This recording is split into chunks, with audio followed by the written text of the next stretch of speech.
Good evening and welcome to today's Budget Review Group meeting. Please be aware that this meeting is being broadcast live on YouTube and is also being recorded. Details of how the recordings are stored and how long they are retained for are available via the Council's website. Everyone here, I believe, is familiar with the emergency procedure, so is everybody happy for me not to read it out? Yeah. Members, the first item tonight is the appointment of the chair for the meeting. Do I have any nominations? Councillor Barton. That was Councillor Milton. Do I find a seconder for that? Councillor Dixon. Can I have a vote on that, please? Oh, unanimous. Excellent. I will now hand over to Councillor Milton.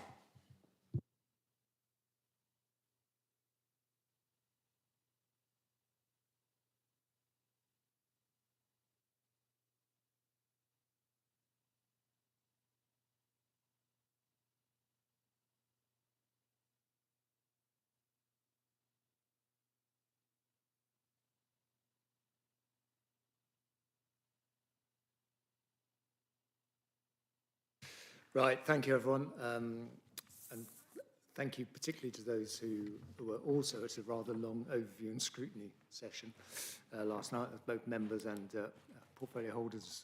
Don't think any officers. Oh no, it was quite a long one. So thank you for coming back for more on Wednesday. We will endeavour to try and make this one a little bit shorter, but it will be thorough. Item 2 on the agenda is apologies. I've got apologies from Councillor Paul Whiteman, Councillor Rossou and Councillor Brown. Councillor Knight is substituting for Councillor Dray. So we've got, hold on, 1, 2, 3, 4, 5, 6, 7 councillors. Councillor Hales. Thank you, Chair. Councillor Day is coming. He's just running late, so he is on his way. Great, thank you. He did 3 hours last night, so we can excuse him for being slightly late as well. Okay, item 3, declarations of interest. Do I have any from the committee? No, right, we'll take that as read then. Okay, so, oh, sorry, Councillor Dixon, is this your membership of Everyone Active? Any chance? This is my active membership of Everyone Active, yes, not just my membership. Thank you for the clarification, Councillor Phelps. Well, Councillor Dixon's declaring I better that my son works in neighbourhood services. Great, thank you. We're all sort of outing ourselves as either not being members of Everyone Active and not very active, or something else. Okay, right, so the agenda tonight, obviously this is the budget review group, so this is our second or third look, I think, at budget for next year. So 2 items we have, item 5, budget setting, which is the general fund, and item 6, which is the housing revenue account. On item 5, I will hand over to Mr. Rollins just to introduce the report for us, but members, hopefully everyone managed to attend the briefing that we had the other week, which I have to say I thought was very valuable and helpful in terms of getting everyone up to speed with what's going on in the budget. So with that, I'm going to hand over to Mr. Rollins and take it away. Thank you, Chair. So the General Fund Budget Report and Capital Budget for 26-27 informs members of the 26-27 budget for White District Council, which includes budget change proposals and the MTFS forecast up to 29-30. It's an extension of what was presented as part of the base budget to budget review to Cabinet in December and Council in December, and includes the funding provided as part of the provisional local finance settlement. The Council also makes prudent assumption that the transitional funding provided will cease to end as part of the multi-year settlement in 2029 and makes provision beyond that. It includes the 3rd year of the Council's £2.5 million change programme, with savings allocated across the remaining 3 years of that programme. The multi-year settlement through the provisional local finance settlement brings a level of financial stability not afforded by the single-year settlements we've had over the last decade, and provides the Council an opportunity to allocate necessary resources and to bring forward the strategic priorities of the administration. and that includes our approach to local government reorganisation in that as well. And that bringing in some fixed-term posts into the establishment while continuing our change programme. The report is also based on the assumption that council tax charges being considered at council on the 18th of February that will be a 2.99% increase, which I recommend, and that is included within the MTFS and the assumptions made by by government within the local finance settlement. Great, thank you, Mr. Rollins.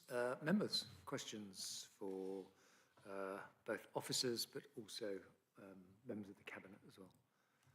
Councillor Chilvers, did you want to say anything in terms of introduction, or do you want us to come when the committee are ready with some questions? Right, Councillor Barton will start, then we'll go Councillor Dixon. I was just going to say, it's only a little thing about the second homes and that. Has that impacted on the budget this year, and how many thousand? Was it minimal, or the money we had to hand back? Or have a brief update on that?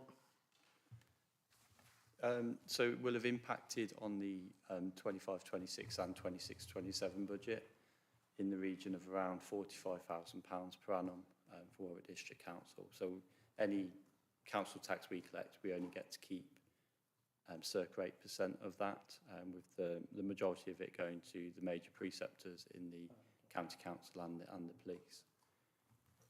So it's minimal then, it's negligible. Okay, thank you. Great, thank you, Councillor Barton. Councillor Dixon. Thank you, Chair, and thank you to Mr. Rollins both for the presentation and for the reports that are here.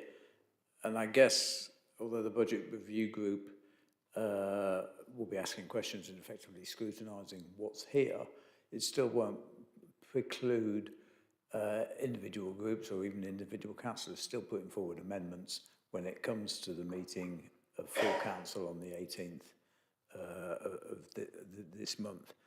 I did ask some questions, send them in writing before, and I just wondered if I could have some answers to those at some stage, and not least so that they're actually recorded on the council's website. Do you want me to run through those?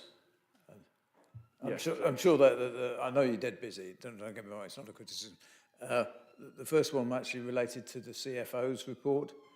I had to do a double take because I'm obviously looking at County Council CFO's report as well, and that actually read as though it was actually the County Council's CFO report. Certainly in the other, there may be a good reason for that. I don't know. Are you clear on the question? Yeah, I'm unclear on that. So what's the County Council got to do with my report? Apologies. At the start of the, in paragraph 1.2, the statutory duties of the CFO are set out in the constitution of the County Council. And I thought, actually, should that be District Council? It definitely should be. It's smart, Councillor Dixon. Thank you. The only other two questions related, one to the, what I think, if I understood red figures in brackets correctly, was extra income coming in from everyone active, which was quite a significant figure. It wasn't as though it was a few thousand, it was more than trying to explain the general fund variance. And I just wondered whether that was attributable to one specific site or one specific activity, and could that be expected to continue into future years in any way? I think it was a figure of about 230,000 or something. Do you know what appendix that figure's in? I think, does Mr. Lee want to come in? The new figure is the new negotiated rebate that we get from everyone active. The previous contract came to an end where we had different changes over COVID. This was always planned to come in, and it's the value across the whole of the portfolio, not just attributed to one. So it's based across the whole, everywhere, or all buildings that are used.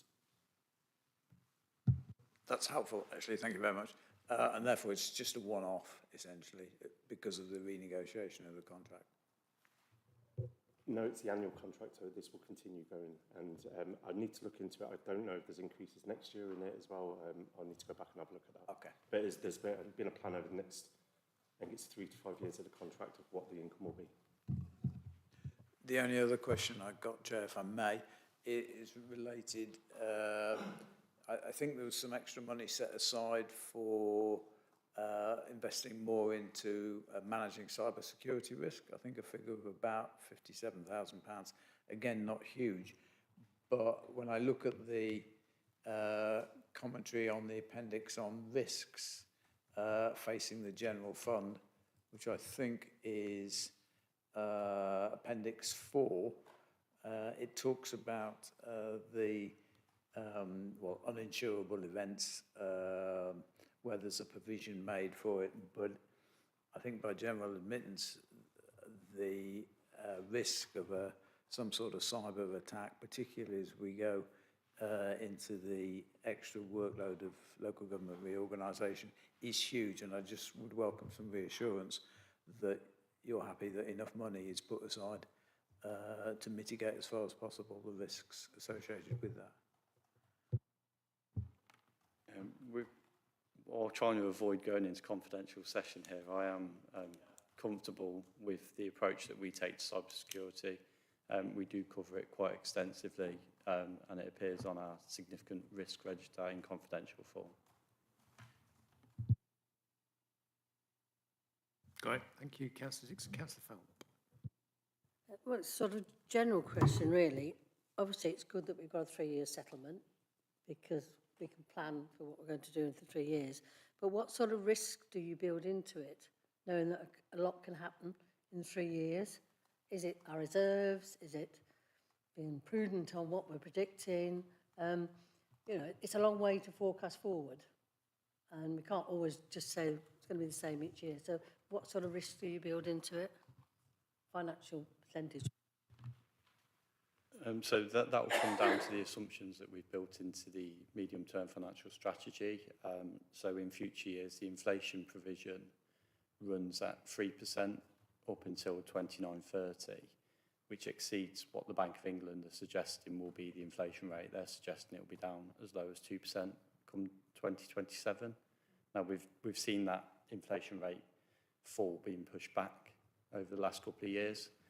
So that assessment of keeping it at 3% for a bit longer is our buffer, that if the interest rates don't come down and borrowing remains high, that we've got that provision in place.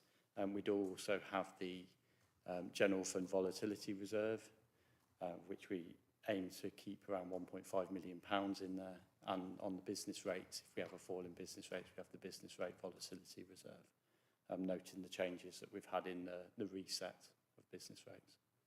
So you're quite happy that the risk is mitigated as much as you possibly can? Yeah, within reason. So we've got those clear reserves that are set aside, but then we also have the general use reserves that are highlighted within the report that could be repurposed if there was a particular extraordinary event that meant that we needed to use more money or required more money.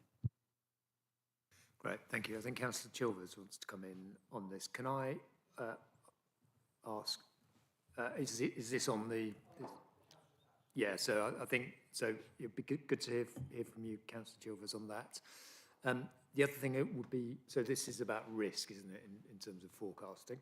I think the other thing that would be interesting for us just to dive into is the assumptions about what happens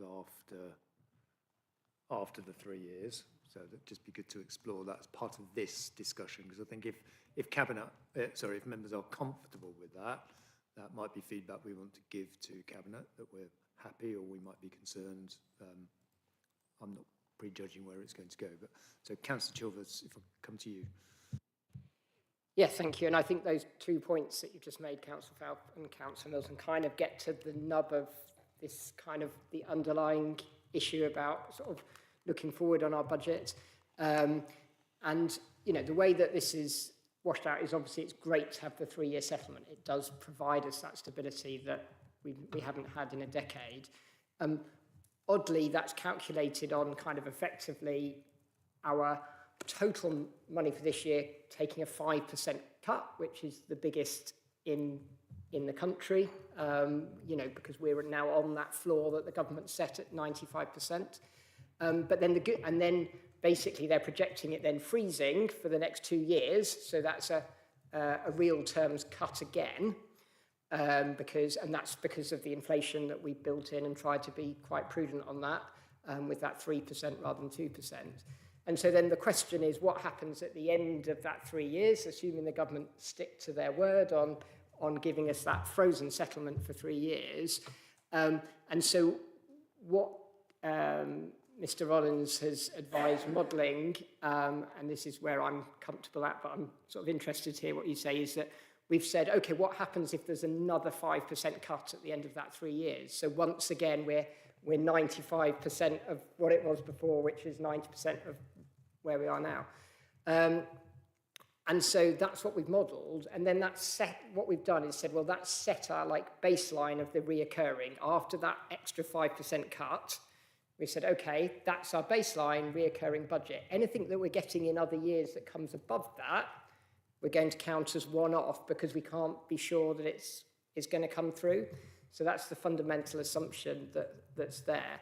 And I think what that means in practice is that because of the 3-year settlement and because of the way the business rates reset has worked, we have been able to go, oh, actually, we can now look at some of what we've had to do as fixed term in the past because we were going from year to year because the government weren't giving us, and we have been able to go, actually, we can mainstream that into the establishment. We can give our staff a bit of reassurance in a very uncertain time that we can now make that staff permanent. And you'll see in Appendix 8 where we've done that, there's some, and some of those are kind of behind the scenes posts. Like, so for instance, the capital finance person who up to now has only been a fixed term, the proposal is that we now make that reoccurring because that's a really important thing, and we're also aware for succession planning that we need that post in. And then there's some more high profile sort of front facing things like the community warden saying, actually, we want our core team to be in a permanent post, and that's what we want to be handing over to whoever the next authority is. And then also with, you know, things like keeping that extra fly tipping enforcement going. So that's kind of that overall structure and that underpinning that we've gone to, that I'm quite comfortable that that's kind of those fundamental assumptions are prudent, especially with that extra inflation, and then projecting the 5% cut after the 3 years again, to give us that baseline stability.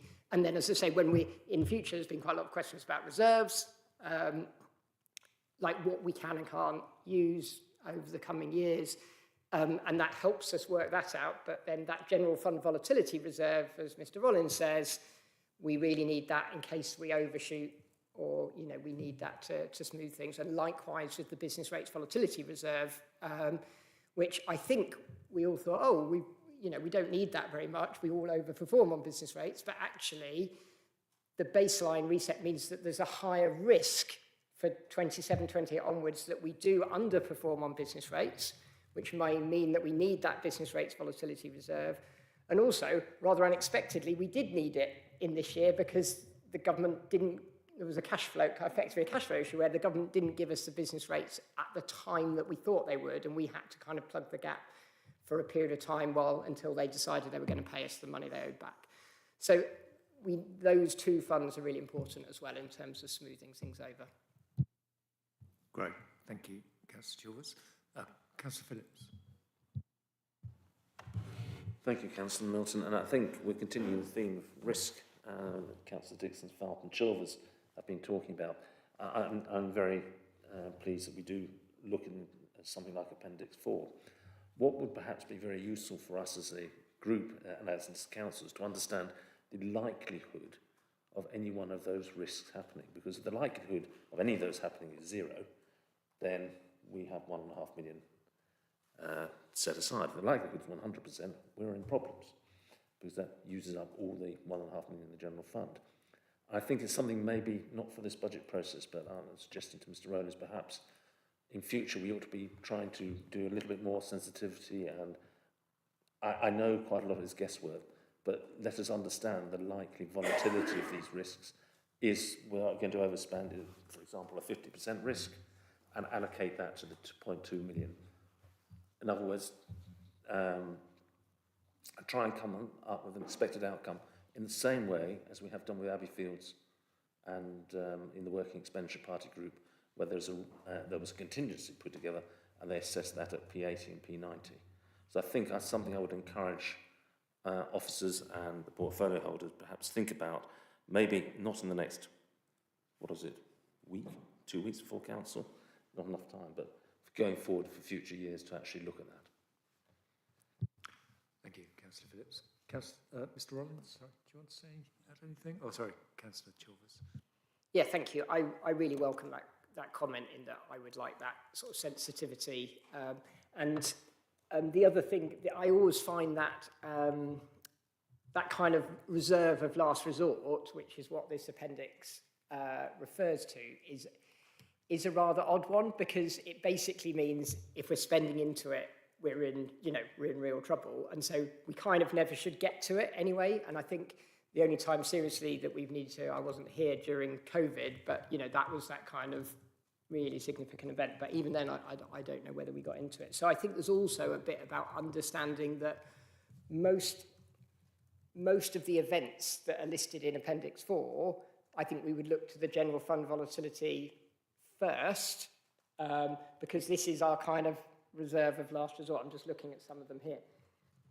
Yeah, so we might well look to general fund volatility reserve first before the final reserve. But your main point about sensitivity around the P80, P90, I think that's a really good suggestion. Great, thank you. Anything else from members?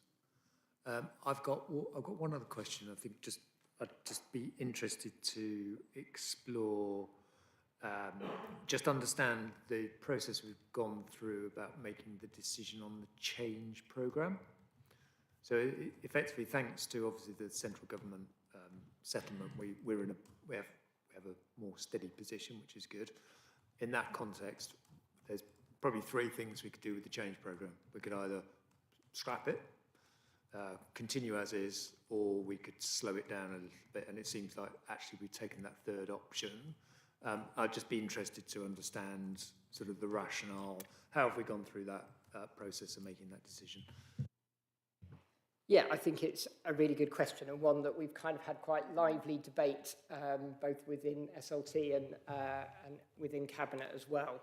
I think I think the way the change programme has progressed over the last couple of years has been really positive, and there's we've met the financial goals that we put forward, and we want to carry on improving our services as we go.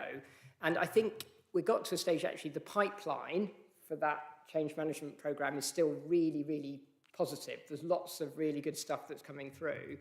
And I think there is certainly some of the advice Mr. Rollins might want to pick up on this from SLT was, let's make sure we do a really good job on those pipelines ones coming through. And that should still mean that we meet those targets.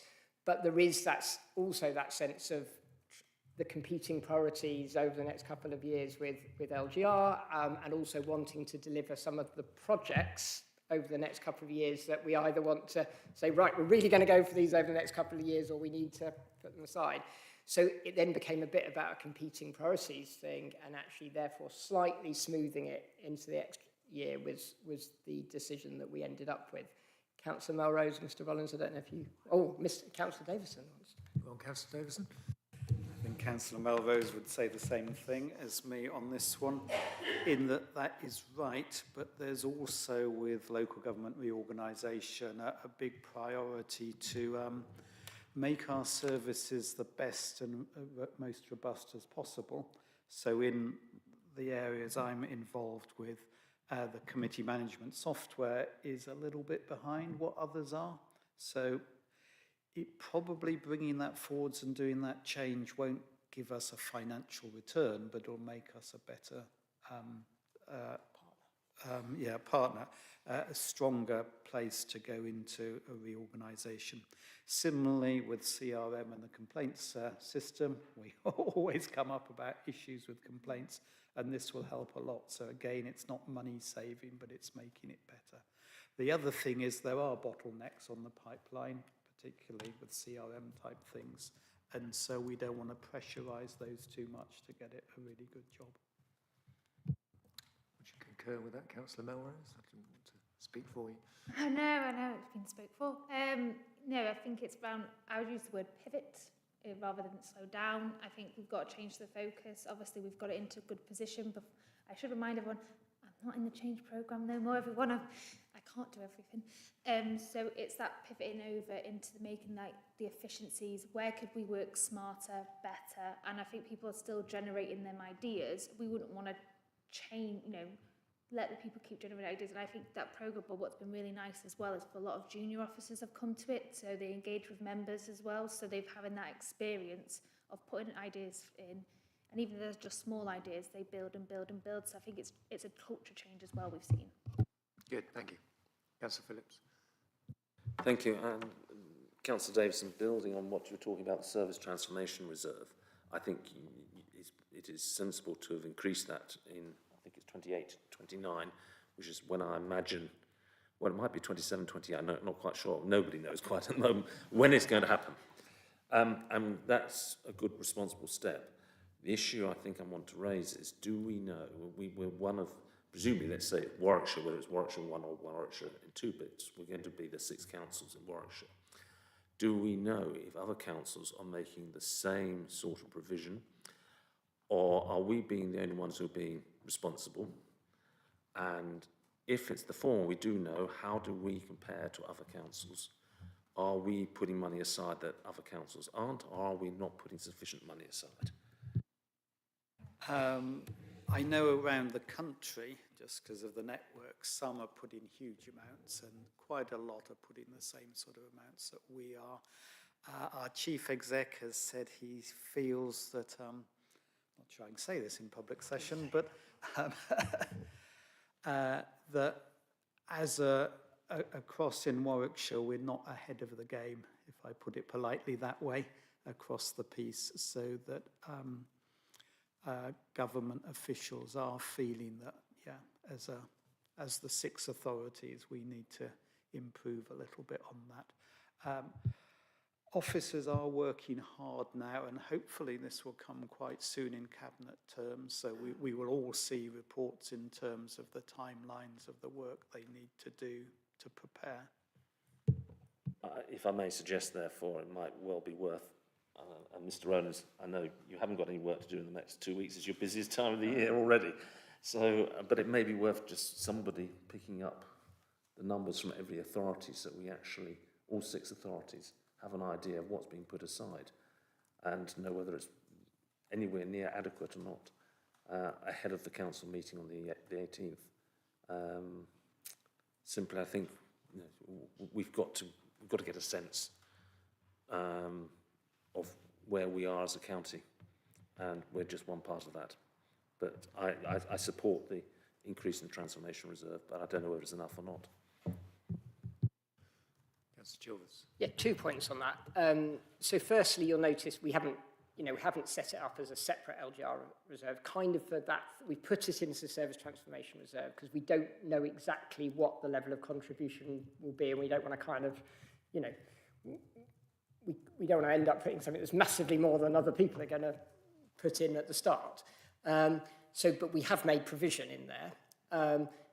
The second one is, I think we are aware of some of the numbers other councils are putting forward, but I'm not sure they're in the public domain. 3 points. And the third one is, which actually I think is the biggest one, is that service transformation and LGR will sort of become increasingly overlapping. It's kind of already touched on what Councillor Davison was saying. If we're looking at getting a new computer system, in the light of LGR, we're going to want to align with other other councils, but it's something that we would have done anyway as service transformation. So it's kind of, there's going to be an increasing overlap, and that's why I'm kind of quite comfortable sort of drawing down from the service transformation reserve for LGR purposes, because I do think increasingly they'll overlap. And I think that's a very valid point. Something like IT, you need to, maybe you want to slow spending down over the next 2 years, for example, quite substantially, because I don't know what system, you don't know what system's going to come forward, because we don't know what the organisation is going to be, and it's something I've done in practice, in business, practically, so I support that. Councillor Davison. I think I should add a little bit more. There's obviously internal expenses that the council has to pay, so to employment and then cabinet and then full council in March probably will come a suggested expense in those terms, and that will come. And then there's the external. In terms of external, from what our chief exec says, there are only real two options, both of which is county puts in 50% of the money for that, and then is the rest of the 50% divvied equally by the 5 districts and boroughs, or is it done on population? I don't think will be any other thing that it won't be. We put it all in and others don't contribute. Yeah, in terms of what other authorities are putting in it, ultimately, in my position in Section 151, I can only focus on what Warwick District Council do. And given the submissions we made in November, the provision that we made here is a prudent assessment of what we would need for Warwick District Council to meet our obligations. Ideally, when it comes to LGR and once things are decided, we will work with our partners to make sure that is equitable across the board. I know Councillor Davison just mentioned there that the ratio of how we're going to split it is still to be determined, but we'll make sure that it is fair for our residents as well.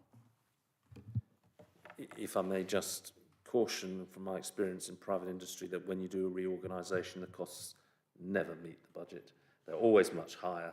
So I think there's a distinct risk that while we've gone in the right direction, as a county, we may not have put enough aside. And that may come back to, as a county as a whole, I mean, that may come back to haunt us in 3 or 4 years' time, because unexpected costs happen. And I guess Councillor Falk, when you've got budget setting this week, I think, in county, haven't you? It'd be interesting to see what they've put in there as well. So I think that should be flagged as a risk in the wider project of the whole local government reviews. Reorganisation is an unknown risk, or is a known unknown risk. Sorry, to quote a certain person, actually, but you know what I mean.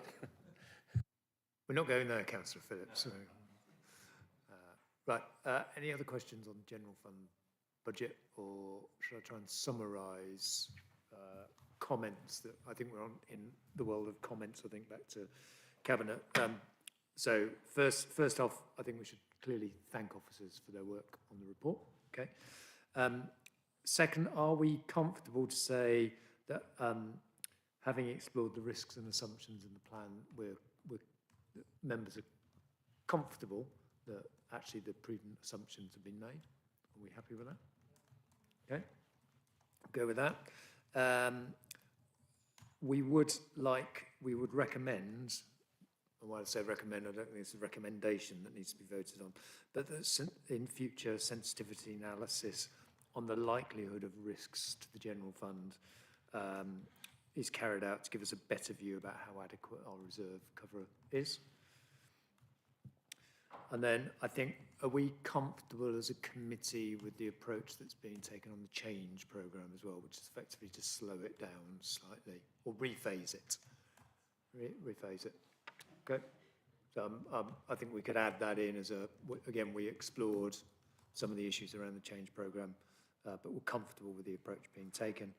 And then finally, I think we can log the fact we had a discussion about the Service Transformation Reserve, and members are keen to understand or to ensure that neighbouring councils are putting sufficient money aside, and this is a risk that needs, the amount of cover we have in this reserve is a risk that needs to be closely monitored over the life of the project. that capture, I think, what we said? Okay, right, I'm getting enough nods from people, so you okay with that? Great. Yeah, brilliant. Okay, good, right. Sorry, Mr. Rollins? Yeah, just wanted to make reference to second homes. Obviously, when the report came in December, it said that we'd be bringing it back to Cabinet and Council in February. Upon further review and with the consultation on second homes only closing on the 19th of January, the decision has been made in consultation with legal services to bring it to March, Cabinet and Council. It's covered in this report, the reasons for that, but we still have sufficient time because the legislation says that any decision needs to be taken a year in advance of its implementation. So that would be up to the 31st of March that we'd need to make that decision. And what that does is it gives Cabinet the necessary time to review the consultation, feedback and the legislation before putting forward a decision. Right, thank you, Mr. Rollins. Okay, we'll move on to item 6 from the Cabinet then, which is the Housing Revenue Account, Rent Setting and Budget Report 2026-2027. Am I handing to you again, or Mr. Leafley? Over to you. Hi, I would like to present the Housing Revenue Account, Business Plan, Budget and Rent Report. This year, following back from feedback of last year's report, we've combined the two reports of the business plan and the budget and rent report. So you'll be able to actually see the implications of the budget and the rent throughout the actual full business plan. Each year, the council has to set a business plan for the Housing Revenue Account. It's required a 30-year business plan. Within Warwick District Council, we actually set a 50-year business plan. The report within it contains a full 50-year plan in all budgets that have been set. Its recommendations as well for the rent increases. So for the social and affordable tenants, as per the government policy of CPI of September plus 1%, which means this year it looks at 4.8%. And also looking at affordable housing, the shared ownership, which goes by November's RPI of 3.8% plus 0.5%. So we're looking at setting that at 4.3%. With Cabinet, with garages, we're looking at, again, an increase of 10% per year. The report also goes through a lot of the changes that have been made. There's been a lot of reviews that have gone through for the HRA this year, including looking at the structure within the HRA, the staffing within the HRA. We've done a lot of reviews within the capital side of what we need to actually ensure we are improving and keeping our stock at a certain level. And it's all been revised this year and actually brought in to the business plan. We have also looked at how we best finance this over the 50 years, where we can still see consistently high borrowing costs. So where we can utilise our own reserves while we have them at the moment to ensure we're reducing the long-term borrowing costs within the HRA and just trying to make it much more financially viable. That's it. Thank you. Great. Thanks, Mr. Leafley. Members, questions? Councillor Fowl, I'll come to you first, and Councillor Barton. Shall I start? Garages. You know I'm going to say something about garages.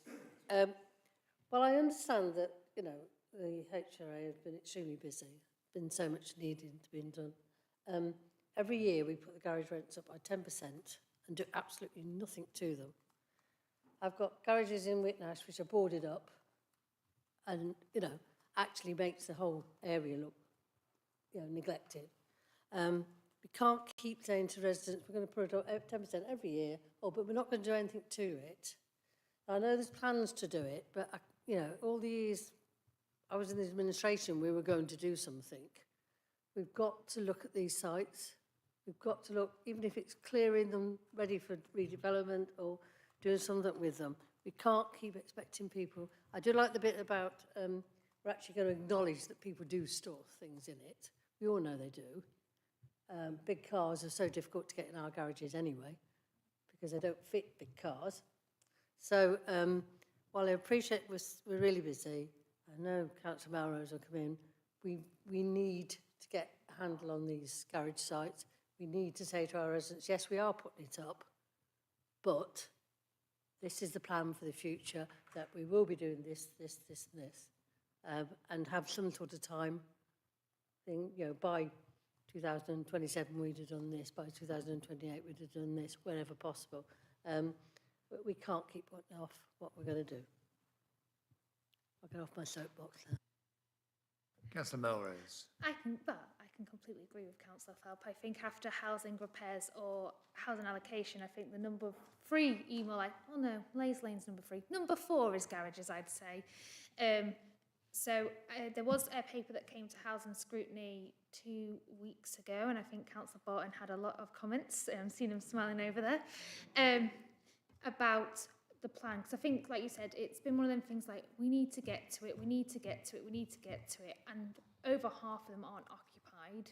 And we don't know, there's not a true list of what state they're in. I think what councillors were volunteering to go help the officers look at the garages as well. So I will always put that offer up as well, and I will be saying that for council to get you all on the streets. That'd be great. I think the caveat I'll always say is the regulator will always come first, but I do agree it needs to be up there. If the regulator is priority 1, this is a priority 2, 3. So I think we need to get in a position of this is what we're going to do and set that expectations, because like you said, it's constantly, we've put this up 10%, I think, the past several years. So I'm not disagreeing, Councillor Phelps. Okay, so does anyone else, so Councillor Barton, I saw you indicate, Councillor Hales, do you want to go? Say, I was going to say, can we stay on garages for now? So we'll go with Councillor Barton, Councillor Phillips, well, let's go. I mean, if we're sticking up by 10% yet again, I would like that money actually ring-fenced to go towards repairs and renewals of garages.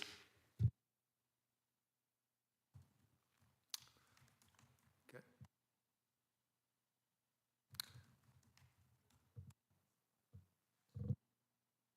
Does anyone want to come back on that?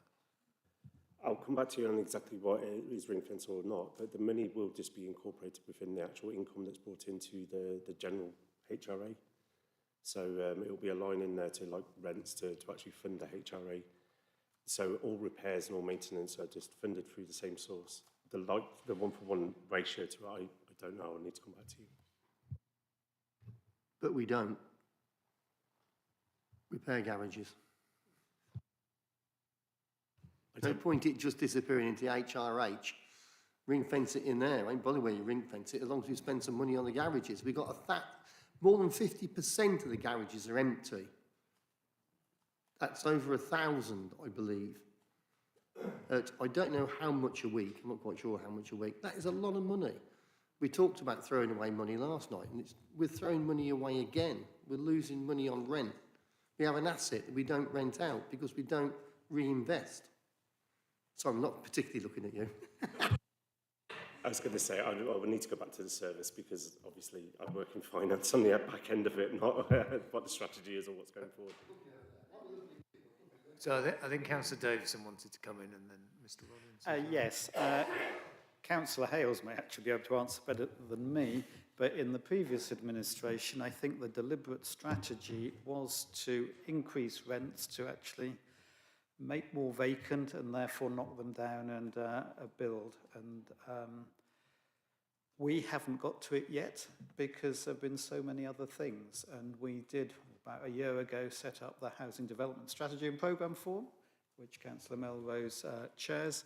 And that was to create the pipeline. And clearly, top of that pipeline is Lays and Ransell Lane at the minute, and that is far higher priority than this. But also having gone through that is Christine Ledger Square, William Walsgrove House, and the Quickfit site, which are all higher priorities. Perhaps Linen Street car park is higher priority still, but yes, you're flagging it well. We are hearing it certainly, and we need to start making a decision on the overall strategy, which is it to knock down and do something else? In fact, this was set out by officers very recently, so I'm just repeating what they said. There are 3 choices there.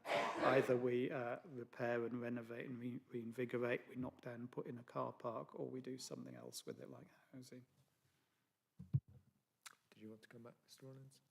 Yeah, it's just to add that as well as councillors hearing it, officers are hearing this as well, so we can take it back to the housing team as well, and Christian, as the head of service, liaise with him. The comments that Councillor Malrose made at the Housing Scrutiny Committee around garage sites and the report that was presented there as well, and we'll take that forward and bring forward an approach in the future. And I guess it's interesting, we'll come back to members, if we think about the scale of this, because I understand we've got about 200 people on the waiting list. So that's, what's that, £55 a week of rent times 200. We get to quite a big number at the end of the year. And that's almost that pent-up demand that we're not meeting. Did I have... So, Councillor Can I just say that it sits in the HRH with these 40 new posts that we're appointing. Can we have one of them as a garage supremo or something? Somebody that's actually responsible and will take charge of garages and do something about it and put a case forward, whether to reinvest, knocking down or whatever. Please. Thank you. Councillor Barton, right. I think I'm going Councillor Hales, Councillor Phillips, Councillor Dixon, I think. It's Councillor Hales. Are these still on garages? I do want to stay on garages. I've got a point on garages. Yeah, we on garages? It's just on that, and Councillor Davison's correct in terms of the strategy that was followed, and also, you know, I totally appreciate in terms of the other projects you've got coming forward. Just based on that then, can I suggest actually that we don't put prices on garages this year? Because at the moment we're just going to increase rents to people when actually there's no extra service we're doing. We have no idea in terms of where we are. I appreciate all of the challenges that the council are facing and with other things coming forward, but I think it's quite a hard sell to go out to people and say we're going up by 10% with no added benefit, with no added service in terms of actually what we're doing, and actually we just haven't got a grasp on it at the moment in terms of where we are. So I would put forward actually that we don't put the 10%, that we hold the price on garages this year, because actually then it may focus people's minds about what we're going to do with them, rather than just arbitrarily saying we're going to put 10% on because we always do and that's what we're going to do. So that would be my suggestion in terms of doing that. And say to residents, we don't know where we are at the moment, we're not sure what's going on, we'll hold the prices this year until we know what's going on. Thank you, Councillor Hales. Councillor Phillips. Yes, I endorse what Councillor Falp and Barton have been saying. I think it's very rare I'm shocked by a financial number. I was shocked by 54% non-occupancy. But I think, and can you confirm, Councillor Melrose, that's why I'm coming back on this, Councillor Barton's last point, I thought we'd acknowledged last week that there is going to be, I don't know, we were calling it a garage supremo, and it was only last week, Councillor Melrose, you're wishing our life away, it wasn't 2 weeks ago, that there is going to be a quote-unquote garage supremo. There is going to be somebody dedicated to the project, because if you're looking at the numbers that Councillor Milton just, £85 a week times 1,000 houses times 52 weeks, you're talking a lot of money. Yeah, hundreds of thousands of pounds. I think within that we can afford to spend it on one person looking at that. So can you confirm that's going to happen? And I again support Councillor Davison. We need to look at what we do with these garages on all the outcomes. So, I checked the garage paper because I wanted to double check what the name of the officer was. So the work is going to be overseen by the building and estates manager, and I think you saw the officers, the manager and the head officer underneath sort of talking about what their plan for the project is and in terms of what their resource was. I should put in comparison, garage rents is around 753,000. So obviously a freeze would be about a 75k cost, so to put there. Housing rents is 31 million. So the garages compared to housing, you're talking 1/33rd. Oh, let's say 1/30th. Let's try not say it right. So obviously a lot of the resources has been there because we've had the regulator, we've had the big six, we've just had to focus there the past years. I can understand your point around the 10% and I can get your bit about that we're kicking the can down the line. So that's why the piece of work in that paper did come to housing scrutiny to say, look, we know we need to do something about this. Because obviously, like you said, if you do 200 people times the amount of garages, I'm not doing maths today. I think you've learnt even though maths was my strong subject, not today. We just need to take everything in the round. But I think we do know that we do need to get onto this piece of work and fast to try and knock some of the easy garages off. Because I'm sure Councillor Barton could probably list me 5 or 6 garages going, Jess, no one's in there, knock them down, please. Thank you. Or there'll be other ones where there will be that. So let's try and find them quick wins as well. But obviously of them 200 people, it's not as easy as saying there's 1,000 garages because they all might come from 2 wards. Or they might come from the spread. So I think we'd also need to double check that bit as well. And also, I should say, we did knock some garages down this year, which Councillor Sinnott praises every other week. So there has been some garages where we've gone, actually, already, let's knock them down as they've come through the Housing Development Board. No, thank you, Councillor Mells. I take the point about the different sizes of the budgets and where we focus our attention. However, there's kind of this easy money there, if you like, and getting money into the council is difficult. So there's an opportunity. Yeah, Come back to you, Councillor Phillips. Exactly, Councillor Milton. I think there's enough, I'm not sure I necessarily call it easy money, but there's enough money, opportunity there for us to be able to afford a consultant, if it has to be somebody externally, to actually do the work for us. And yes, it'll be a short-term cost, but the benefit to the housing revenue account is either increased rents or we get more houses. Thank you, Councillor Phillips. Councillor Dixon, I think we're on to you now. Thank you, Chair. Yeah, we're still on garages. We're still on garages. Apologies, Councillor Melrose. First point, I've just got 2 points, if you please. First one's actually a point about words mattering, because we say we've got 54% non-occupancy. That's to say 54% of them don't have a tenancy agreement with them. But of the remaining 46% that do have a tenancy agreement, a proportion of them could also be empty and serving no purpose whatsoever other than actually generating a little bit of income for the council. So there could be quite considerably more of them. I want actually just thinking about garages, and I only have one major site like Ransell Lane in my ward. It's a big enough problem as it is. But I have multiple garage sites that are a problem, and they are a community asset that exists there, and we do get quite a lot of casework coming back. They also cause antisocial behaviour, or sorry, they are the site of a lot of antisocial behaviour, and they send a message to the community that nobody cares when they're not being maintained, when the parking area is just full of potholes, and it says people wonder what's going on there. The other point that I would raise about garages is they all have roofs, and I know we've put a lot of PV on roofs recently in council-owned buildings, leisure centres, Jubilee House, for example, in Kenilworth. Actually, as part of the strategy, we could be deciding to put PV on the roofs and using them to help meet some of our carbon targets as well. Just try to see them in a wider context other than just providing a venue for tenants to store stuff and to generate some income for the council, but they do have some wider use there.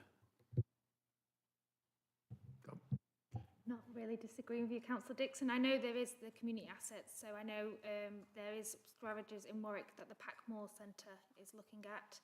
And I do agree, there's some garages where in the white, I think you'd have to look at them as a round, because obviously for some garages there's going to be the disrepair ups to get it back up to standards. Actually, would it be more beneficial for the community to knock it down because of such things as antisocial behaviour, so I think you'd have to look at each site as its own, site of garage as its own thing. You couldn't make a one-size-fits-all policy of what you would do with that collective, and I think you would take into account the community assets, the antisocial behaviour around it, obviously with council as well, going, actually, what's the best solution for that patch of garages? Because I admit, I won't be able to tell you, if you give me some garages, what the context is of it in its surrounding community. So that's why I think when they come through, and I don't think they'll come through in all big one block, it'll be taken each site at a time to see what's best for that area. Thank you, Councillor Melrose. Councillor Luckhurst, I'm assuming this is still on garages? Yes, I'll try and keep it brief. Just checking, I assume, just following up on Councillor Hale's suggestion not to increase rent, I assume you're not talking about vast quantities of money, so just clarifying if that's plausible, that we can do it. And yeah, I agree with Councillor Barton, leaving them dilapidated not really an option, and it's that broken windows syndrome. If you leave one thing not looking good, then it can lead to other things. Yeah, thank you. Next time I'll make sure to bring the people who talk about garages over. I didn't think there'd be this many questions about it today. So yeah, so if we pause the 10%, the cost would be about 75,000. I can't make that decision. I'm looking at the money man over here, so you can all lobby him in a bit. Do you want to comment, Councillor Chilvers, on it? Well, just to say that, just like council tax, once you freeze something, it's not just 75k as a one-off, it becomes 75k every year forever. So it is a reoccurring cost. And I guess, it's something that we can consider. And, there are obviously intermediary steps of increasing by inflation or, other things you could look at. But, we do need to look at it in the context of the HRA. And as Councillor Phillips has said, it should be in line with a clear strategy. So yeah, I think it's something that you're going to ask us to consider, and I think that's a very reasonable thing to ask. Councillor Falconer and Councillor Hales. Yeah, firstly... Still on garages, I hope. Yeah, the garages. Yeah. Firstly, I'm not a bit wary about roofs, because a lot of them have got asbestos roofs, because they're really old. So, A, it costs more to knock down, and B, I wouldn't want to put solar panels on them. And the other thing is this 10%, we actually had somebody in to look at how much we were increasing, because we were just said, well, we'll do it by 5% every year. But there's nothing said about actually increasing this 10% every year. Why is this 10% while everything else is worked out on a certain amount? It just seems to be, we're doing what we did before, which was just increase everything by a certain amount.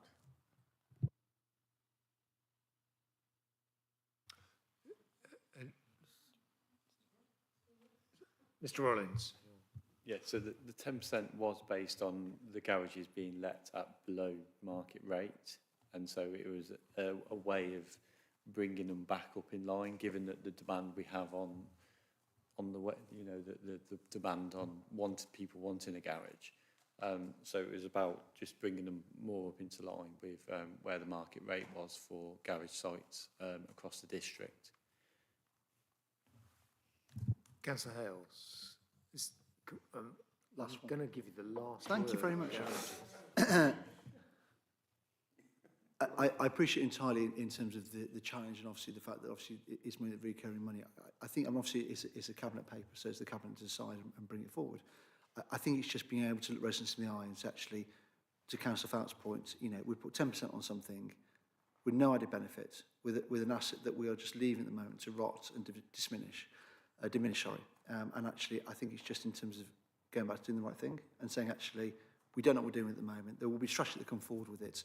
It will cost us some money, but rather than just put 10% on it and say it's 10% because it's 10% because we need the money, I think sometimes you have to look at that value for money question. And I think putting 10% on it for no reason at all to an asset that actually that is going to get in poor condition over the next 12 months, I think is real. I mean, certainly from Ward Council, where I've got a number of garages in my area that residents use, and predominantly there are certain type of people that use them as well, not necessarily for cars, but for storage as well.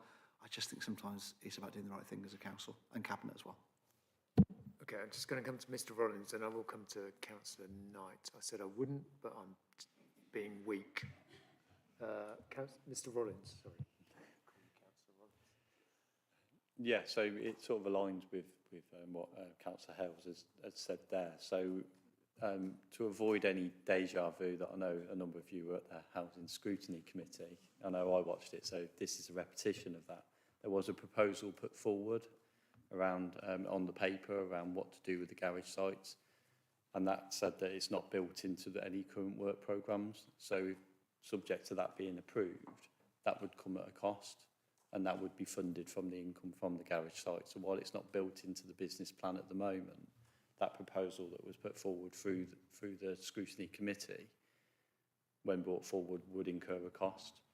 And that proposal would, as Councillor Melrose has said, would be overseen by the Buildings and Estates Manager. I can't recall if that's one of the new people, but in effect we do have provision for that person to take that work forward alongside the new asset management strategy. Councillor Knight, this is the last word on garages. Then we're going to talk about the housing revenue account rather than the garages revenue account. Go on. Thank you, Mr. Chair. With the garage, I think we have a big mess with it. I think the last now, if I quite remember, we have 1,800 and something garage, where we have 240 people on the waiting list, but we don't know how many garage in good condition, and it was a big mess. So I think we should look at if we can either freeze something and just work on a big plan to get this garage sorted. It's a big mess, and we need to just look at it and just get it sorted. Thank you, Chair. Great, thank you, Councillor Knight. Right, okay. Do you want to respond to that, Councillor Melrose, or do you want me to just sum up? I hear what the committee have said. We will come and consider around that 10% because we've heard you loud and clear. I think Andrew Rollins set out the scene around the proposal that came to housing scrutiny, and I wish we'd just put the paper into the HR business plan. I think that would have been a good appendix. But if anyone hasn't read it, it is in the housing scrutiny of a week ago. Oh, was it a week ago? It feels a lifetime since then. That sets out what we're proposing to do, which would be additional funding, as Andrew Rollins said. So there is a piece of work we're planning which needs funding. We potentially, if we do increase it, we could say to residents, that's why your money's going this year. So there is a narrative, but we need to go away and consider. Okay. Yeah, go on. Yeah, just to add to not knowing what the condition was, the proposal that was put forward was to do a stock condition survey on garages so that we would have an awareness of what the condition is, and then that can direct any future works on those sites. Right, okay, right. So I'm going to sum this up, and I'm going to do two things. So the first one, I think, is if we summarise the discussion by outlining that committee spent a considerable amount of time discussing the state of garages and encouraged Cabinet to ensure that these get more attention in future and are seen as a potential revenue opportunity for the council. And that's our first bit. My second bit, my question is around there has been a couple of members have suggested that we shouldn't put the rent up by 10%. Now, Councillor House, do you want to make that as a proposal that we put as a recommendation? So, go on, do you want to do that and find someone to second, and then we'll vote on it? So, your proposal.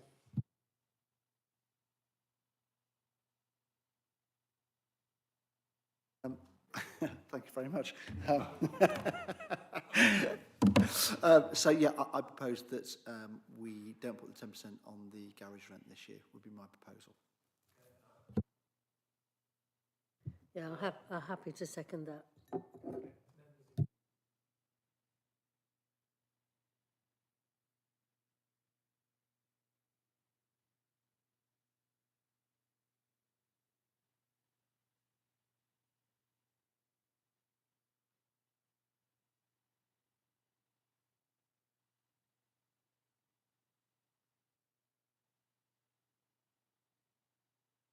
Did we get that? Sorry.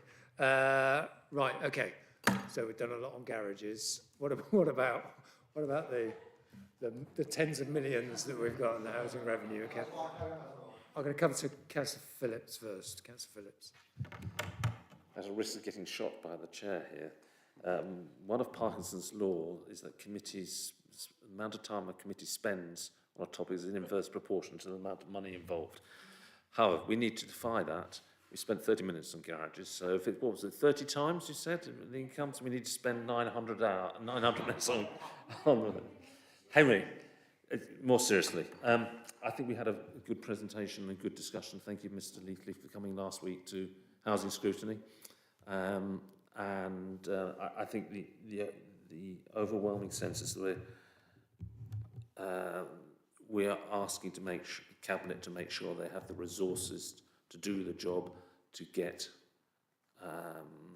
to improve our Category 3 rating that we've got for the housing team. And we are seeing definite progress on that. I think, Councillor Melrose, I'm going to ask you please to confirm that you're comfortable that you have enough resources.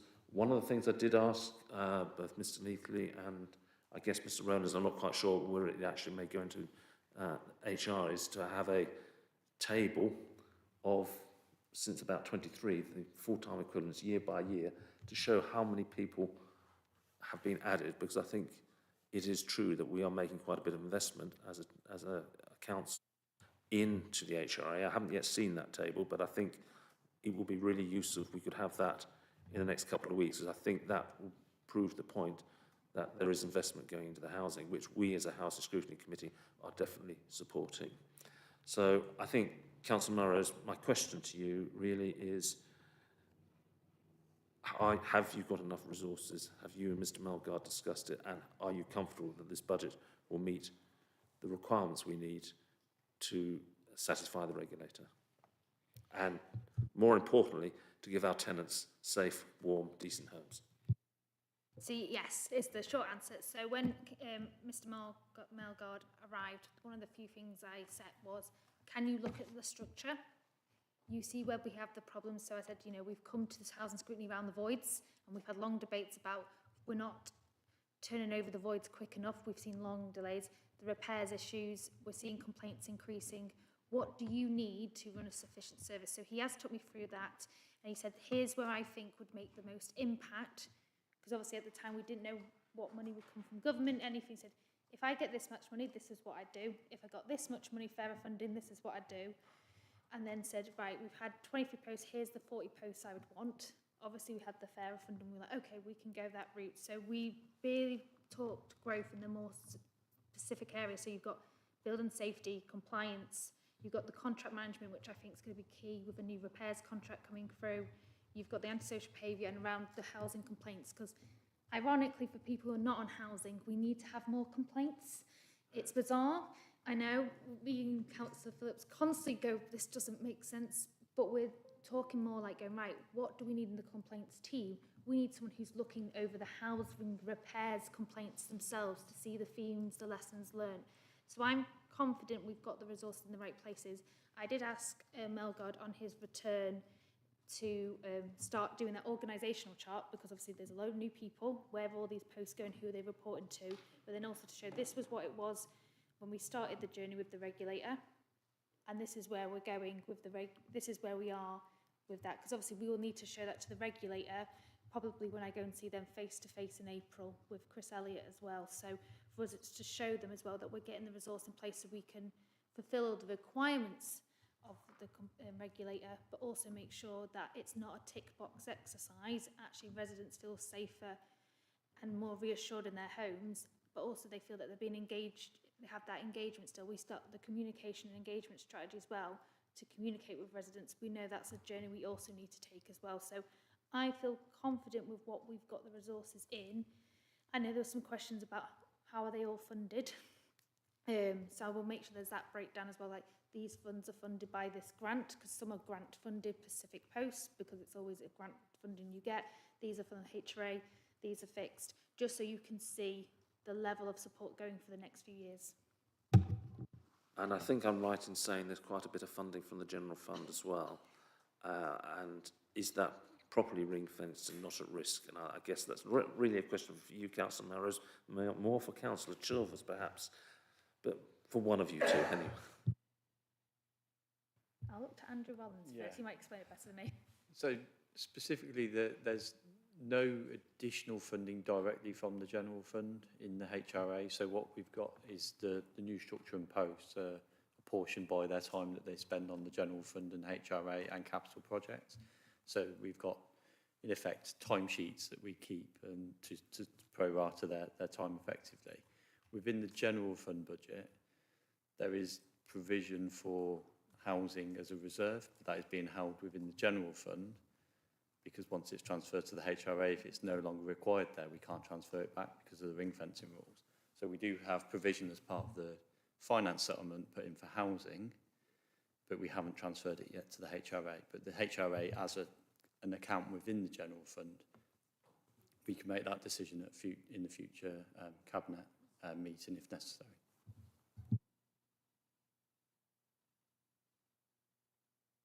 Just say I'm more comfortable than I thought I'd be with this budget, and big risks, you know, post-Grenfell, lots of tower blocks or high rises. What is the limit of costs?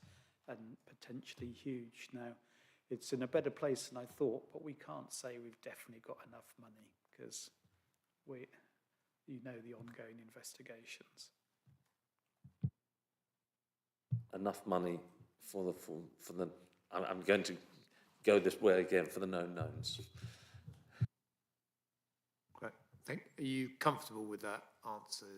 Yes, I was. And Councillor Melrose actually answered very rapidly in the first word. Yes. Great, thank you. Councillor Falp. Yeah, I don't want Cabinet or anybody else to think we're not on this budget, because we are. But we've also got a Housing Scrutiny Committee, which thoroughly scrutinise the budget, and I think it would be disrespectful to them to then tear it apart, because actually they've looked at this in some detail. I'm sure there's other questions we may raise at full council.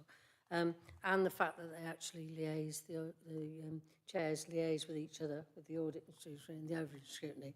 I feel that we are scrutinising well with all our scrutiny work. You may agree or disagree, but I think we are.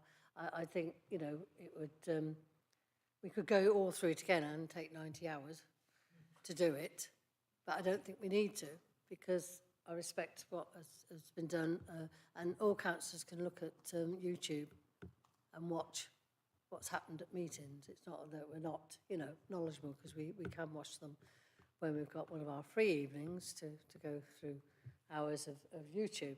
So I don't want people to think that we're not on this committee interested in the biggie, because we are, but obviously we've all got concerns about a certain area, which I won't mention. Again, I think it's well scrutinised by Housing Scrutiny, and I think it was a good committee we set up, because I think it's done the triangle.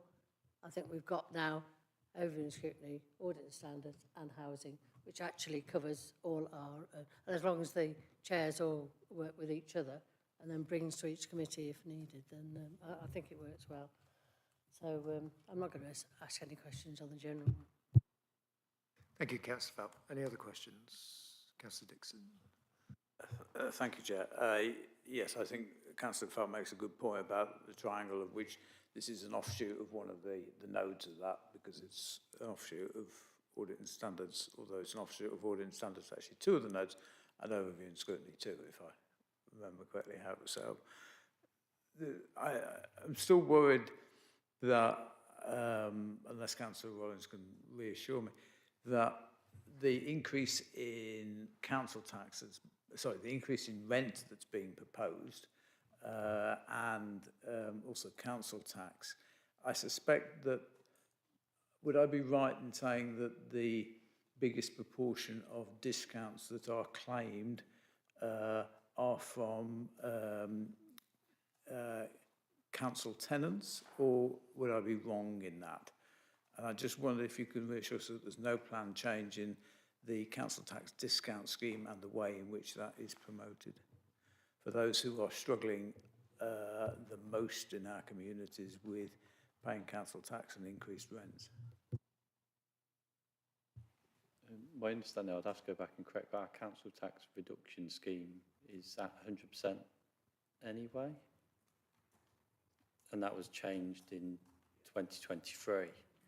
So where these increases, which are defined by central government through the CPI plus 1% uplift, where any tenant is in receipt of support that is covered. And then in addition, we provide the support as well through the council tax reduction scheme. Just to add, there is also what we have is the housing discretionary fund for people in them situations. So I know when I was the portfolio of people and organisation, because benefits falls into that, we did increase the housing discretionary fund in the 23-24 budget.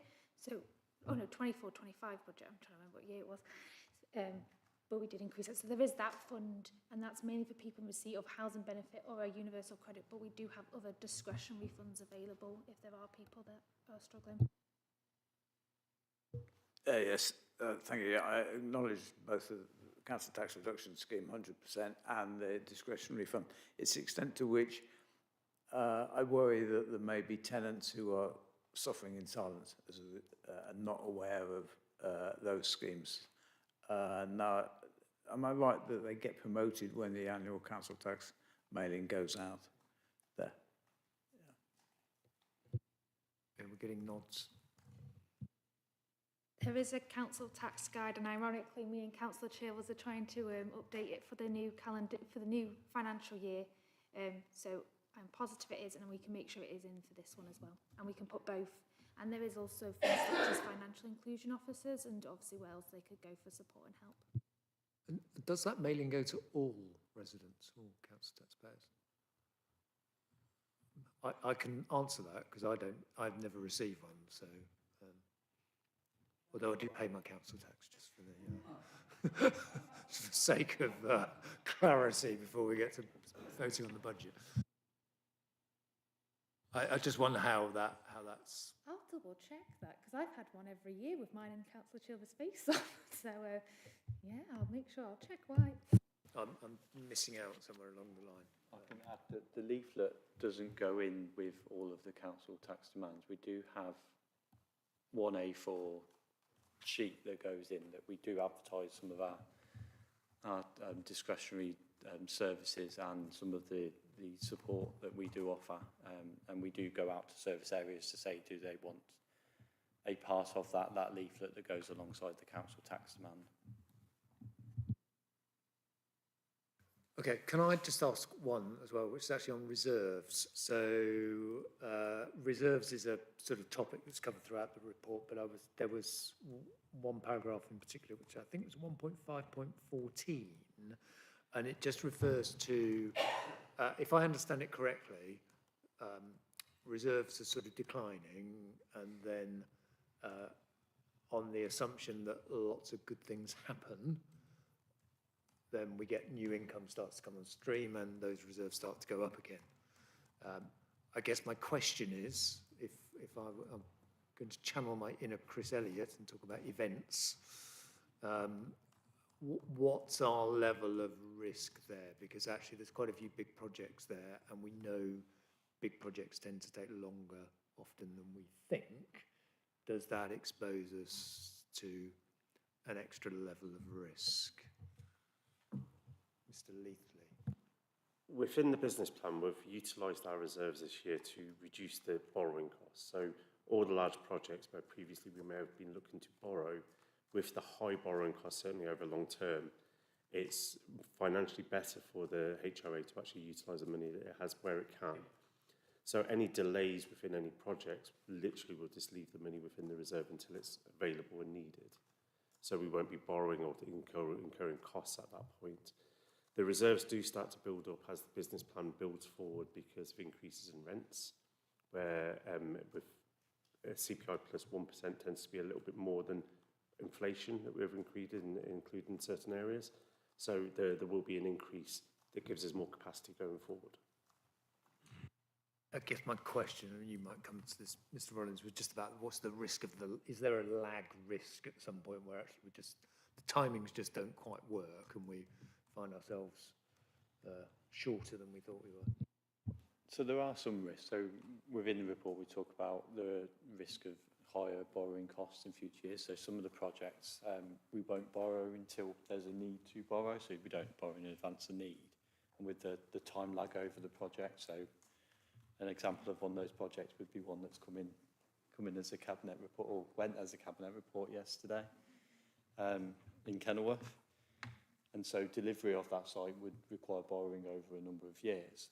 So any assumption we made on borrowing costs at this point in time could change depending on the market. So there is an element of risk there. What this report also doesn't cover that is some of the announcements that were made by central government the day after this report was published, which is always welcome. But it was good news. And last summer we participated in a survey on rent convergence and put our thoughts forward. Government have responded to that and have proposed that rent convergence on the HRA will take place. And this is to, in effect, realign the disparity in rents that are charged across properties, predominantly driven by rent reduction that took place between 2016 and 2020, where assured tenants could get a 1% rent reduction per annum for those 4 years. And it resulted in a disparity that any new residents came on targeted social rent. But if you had assured tenancy, you continue to receive that 1% reduction. So you could have someone living next to someone else in a HRA property that's paying significantly different amounts. So rent convergence is proposing that over a number of years, all rents are brought up to target social rent.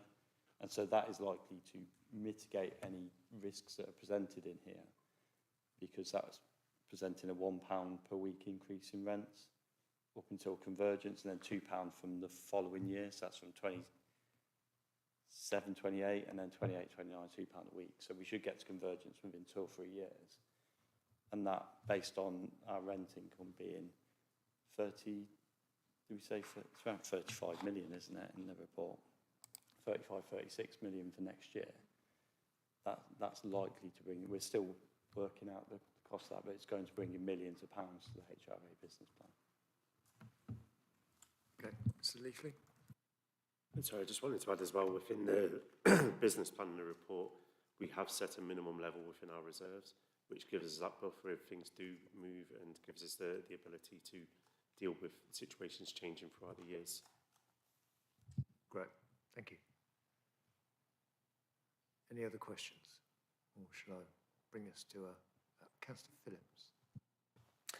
Yes, this is a question we didn't talk about at scrutiny, and I don't know that you guys, as the Cabinet, sorry, I beg your pardon, well, the Cabinet has yet started thinking about it.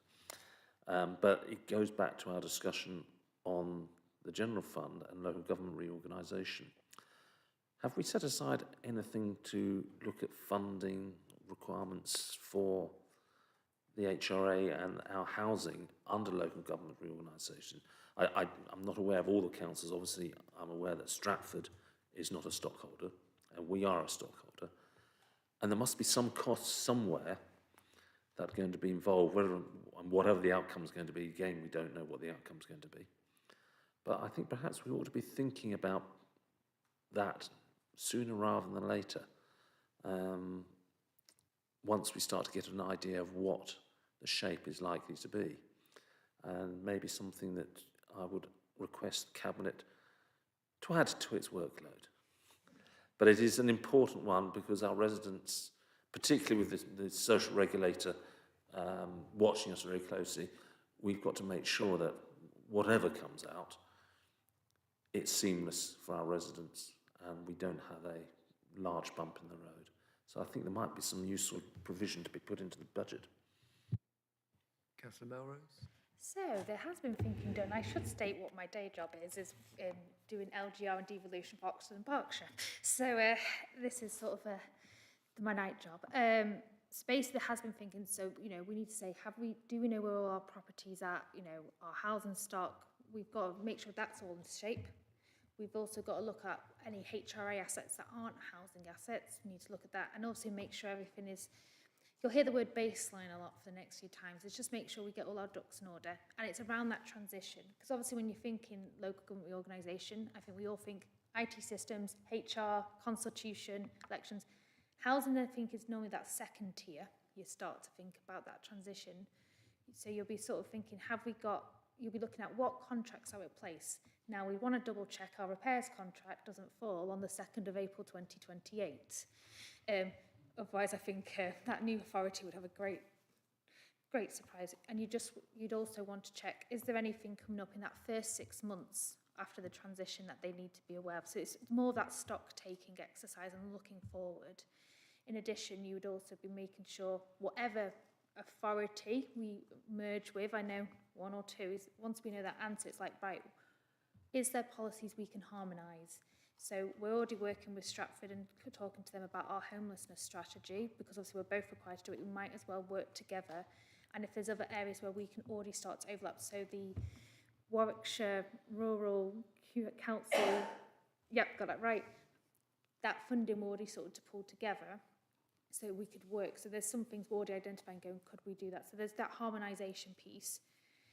But appreciate, as you can imagine, LGR is going to be a lot more of the back office services, because obviously we've got to fulfil our requirements with the regulator, get our stock in order, like with some big decisions around Christine Ledger. I won't mention the other sites because I know that'll be another discussion for tomorrow and further online.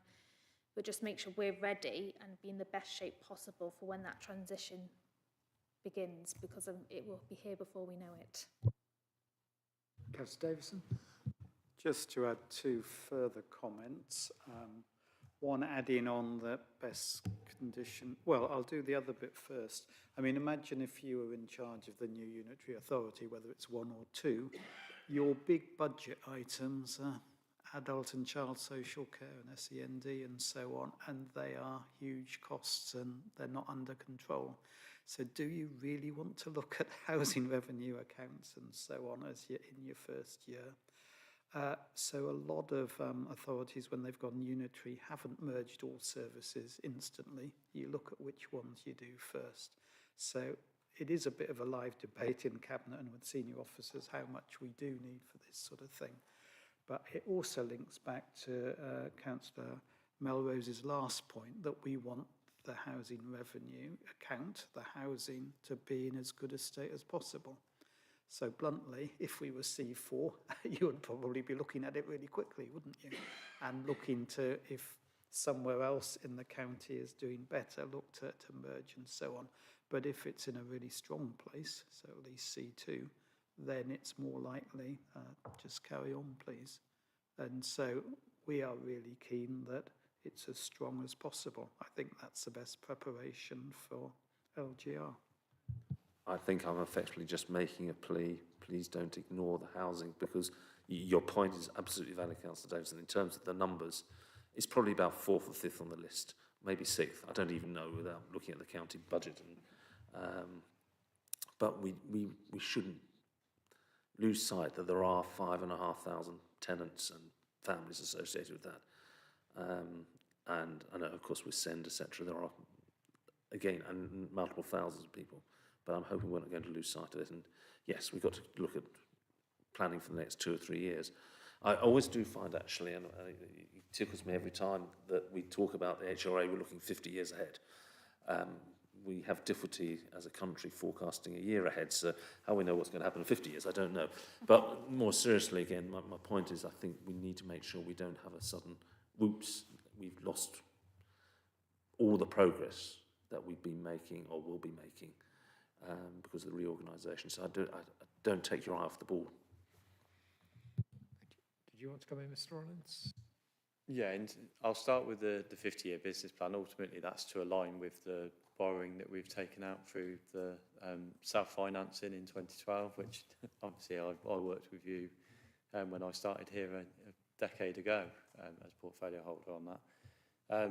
So yeah, that's why we still have the 50-year plan. Ultimately, our borrowing matures over 2052 to 2063. I'll probably still be working at that point. So we just want to make sure that a business plan aligns with that. I think more of us will be in our bath chairs by that point, but it is, anyway, Mr. Rowan. Yeah, going back to LGR, so officers are currently doing scoping work on what's required for the baseline work ahead of LGR. And Christian will likely be presenting his scoping work tomorrow when we meet, and he will cover the HRA's element. So we are covering LGR from all service areas, and that will include the HRA. Thank you. I was quite looking forward to the thought of Mr. Rollins continuing to work to pay his taxes, so to keep the rest of us in our old age. That's quite a vision to think about. Yeah, maybe Councillor Melrose as well. Councillor Hales. Thank you, Chair. It's just a quick one, Lincoln. I totally agree with Councillor Davison. I think actually the interesting thing with reorganisation around the HRA and housing is the link that we'll provide with adult social care and also SEN, and actually probably where the challenges at the moment in terms of them not being aligned and working together. I think that triangulation in terms of doing that I think will be absolutely vital. So I totally agree in terms of doing that, but I wouldn't underestimate the importance of housing and quality housing as well. I think one of the challenges, you know, county and further afield is the quality housing and the level there as well. So I totally agree in terms of what you said. Thank you. Great. Thank you, members. I'm just going to try and sum up the discussion just with a couple of thoughts. So firstly, obviously, I think we need to thank officers for their work on this. It's a huge piece and hugely important. And it's actually, considering how complex this is, I'm always impressed, particularly over the last 2 or 3 years, with how well it is explained to us. And it makes it much easier to scrutinise. I think we should record that members were satisfied with the assurances given that the resources are sufficient to meet our needs as a council, and the committee want to ensure that the HRA is properly considered along with the impact of our tenants as we go through the LGR process. Are the members happy with those as a set of comments for Cabinet? And the garage stuff as well, of course. I don't want to go there again, Sophie, unless we need to. I think we've got that. Right, Mr. Rollins, do you want to come in? Yeah, could I just thank the Budget Review Group as well for the proposal to bring the business plan in line with the HRA rent setting report. So it was at this very meeting last year where we had a discussion around how we can look at the longer term approach of the HRA when we're just presenting the budget, and why we're looking at it a month later. At the time, obviously I didn't appreciate that, but I think I think we benefit from seeing both together in a similar way to what we see the MTFS alongside the general fund based budget. And so I think that has very much helped the discussion tonight. So I thank you for that proposal. Thank you, Mr. Rollins. That's nice to get that feedback to committee, and thank you everyone for your input this evening. Again, I think that's good. I think these discussions are getting better as we go as well. So thank you everyone for participating. And with that, I will declare the meeting closed.